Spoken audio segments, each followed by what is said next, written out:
버스는 대표적인 대중교통수단 가운데 하나죠. 그런데 내가 사는 곳 앞에 버스 정류장이 없어서 무더운 여름날 혹은 칼바람이 부는 겨울날 먼 거리를 걸어야만 버스를 탈 수 있다면 어떨까요? 이번에 소개해드릴 사례는 이 버스 노선과 관련된 내용입니다. 최영 기자, 어떤 사례인지 소개를 해주시죠. 네, 말씀해 주신 대로 아파트 단지 앞에 버스 정거장이 없어서 20분을 걸어서 버스를 이용해야 하는 마을 주민들이 있습니다. 대구 달성군에 위치한 한 아파트인데요. 이 주민들은 지난 2018년도 입주 이후에 버스 노선을 조정해달라는 민원을 꾸준히 제기해 왔습니다.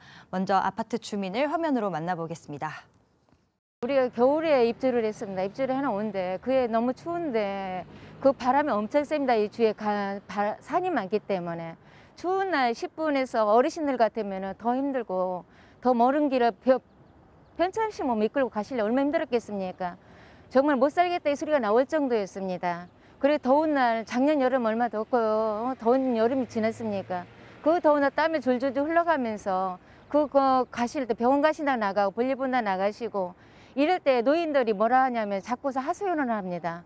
우리 여기서는 살고 싶지만 우리 너무 이렇게 힘들어서 못 살겠다. 이걸 어떻게 해달라고. 이 아파트에는 700세대 이상, 즉 1,600여 명이 살고 있습니다. 10분이 짧다면 짧은 시간이지만요. 노약자들에게는 이마저도 먼 길이고 또 불편한 길이겠다는 생각이 들지 않을 수 없습니다. 더구나 버스 정류장에 이 아파트 단지로 오려면 공장 등이 밀집한 곳을 거쳐가야 하는데요. 밤이 되면 유동인구가 거의 없는 곳이라고 합니다. 그래서 단 10분 거리일지라도 어린 자녀가 있는 가정이라면 불안한 느낌이 들 수밖에 없습니다. 중고등학생이 있는데 밤 늦은 시간에 오려면 모두가 부모님한테 전화를 합니다. 그러면서 너무 무서우니까 어른인 저도 밖에 나갔다 들어오려면 여기를 들어오지 못할 정도로 무서웠습니다. 너무 껌껌하고. 네, 야간에 학교나 학원을 마치고 돌아오는 학생들이 특히나 불안할 것 같은데요. 그래서 주민들이 민원을 제기한 거군요. 네, 맞습니다. 관할 지자체인 달성군 그리고 대구광역시 측으로 이 아파트 단지 앞으로 정류소를 설치해달라는 민원이 많이 접수가 됐습니다. 네, 그렇군요. 이 버스 정류장을 설치하거나 버스 노선을 변경을 하려면 어떤 절차를 거쳐야 하나요? 네, 변경을 위해서는요. 일단 관할 지자체인 대구광역시의 결정이 필요합니다. 대구시의 경우에는 버스 준공영제가 적용돼 있기 때문에 민간 버스 회사는 운행 서비스를 제공하고 지자체가 재정 지원 등 실질적인 관리를 하고 있습니다. 따라서 노선 변경 권한은 지자체가 가지고 있고 결정을 하면 버스 회사에서 적용을 하는 시스템인데요. 그렇다면 이렇게 주민의 요청과 지자체의 검토를 거쳐서 버스 노선만 조정하면 될 것 같은데 이 조정이 오랫동안 이뤄지지 않았던 이유가 뭘까 알아봤습니다. 바로 기존 버스 노선을 이용하던 주민들의 반대 때문이었는데요. 이 지도를 보시면요. 기존 노선을 화면처럼 변경해서 아파트 앞으로 노선을 조정하려고 했습니다. 이렇게 되면 현재 아파트 주민이 이용할 수 있을 뿐만 아니라 향후 완공될 옆 아파트 단지의 주민들까지 버스 정류장 이용이 편리해지기 때문입니다.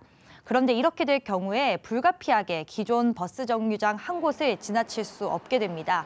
따라서 해당 정거장을 이용하던 주민들은 역으로 불편을 겪게 될 상황이 되는 거죠. 기존에 이 정류소를 이용하던 분들이 반대를 하는 건 어찌 보면 당연한 상황이었습니다. 그래서 저희가 이제 노선을 바꾸려고 시도를 했지만 노선을 바꾸게 되면 기존 노선을 이용하던 마을이 또 정류장이 없어지는 불편함이 있어서 기존에 운행하던 노선상에 있던 마을 주민들이 반대를 많이 했습니다. 그래서 노선 변경을 못하고 있었는데 그래서 첫 번째 후보지 대신에 그 옆길이 노선 조정 고려 대상이 됐습니다. 이 두 번째 후보지를 선택할 경우에는요. 기존 노선의 정류소를 그대로 유지할 수 있게 되는데요.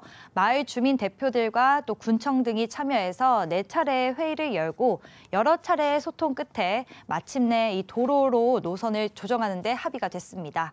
그런데 이 길 또한 문제가 있었습니다. 화면 보시겠습니다. 새로운 버스 노선으로 협의된 이 도로는 도로 양옆으로 공장 등이 위치해 있어서 대형 화물차들이 그동안 주정차를 해왔던 곳인데요. 따라서 대형 버스인 시내버스가 2차선인 이 도로를 지나치기 어렵다는 의견이 나온 겁니다. 하지만 다른 방법이 없자 달성군청이 나섰는데요. 이곳에 불법 주정차를 하지 못하도록 주정차 금지 배너를 설치하고요. 또 적극적으로 계도를 실시했습니다. 예, 그럼 이제 보시다시피 이제 황색 정선 구간에 잠시 정차는 가능한데 주차는 못하는 구역이거든요. 근데 이제 교통량이 적은 동네다 보니까 단속도 잘 안 하고 해서 이제 화물차들이 밤샘 주차를 하는 경우가 많았습니다. 그러면 하루 종일 서 있는 경우도 있고 뭐 되게 오래 서 있었거든요. 그러다 보니까 양쪽으로 서 있으면 시내버스가 다닐 공간이 안 나옵니다. 그래서 이 도로로는 처음에는 고려를 못했는데 뭐 방법이 여기밖에 없다 보니까 저희가 이제 적극적으로 계도를 해서 화물차들 못 대게 했습니다. 네, 이런 방법을 통해서 마침내 지난 3월 13일에 새로운 정류소가 탄생을 했습니다. 기존에 이 버스를 이용하던 사람도 정류장을 그대로 사용할 수가 있고요. 또 1,600여 명의 이 아파트 주민들도 드디어 아파트 앞을 지나치는 버스 정류장을 이용할 수 있게 된 겁니다. 주민들은 대단히 환영하면서 기뻐했는데요. 들어보시죠. 저희들이 계약을 하고는 되게 불편할 것 같아가 되게 많이 걱정을 했는데 입주 한 20일 전에 버스가 딱 들어오게 돼가 정말 너무너무 좋아요. 네, 진짜 너무 잘 됐는 것 같아요. 들으신 대로 아파트 주민들은 아파트 바로 앞에 버스 정류장을 가질 수 있게 된 것에 대해 큰 고마움을 표했습니다. 달성군청을 중심으로 주민들 간 여러 차례 협의 또 소통 끝에 모두가 만족할 만한 노선이 만들어질 수 있어서 다행이라는 생각입니다. 네, 아파트 입주 3년 만에 보다 안전하고 편리하게 이용할 수 있는 버스 정류장이 생긴 주민 모습들을 보니까 저도 기분이 좋아지는데요. 시내버스 노선을 둘러싼 갈등과 해결 과정을 살펴봤습니다. 최 기자 수고했습니다.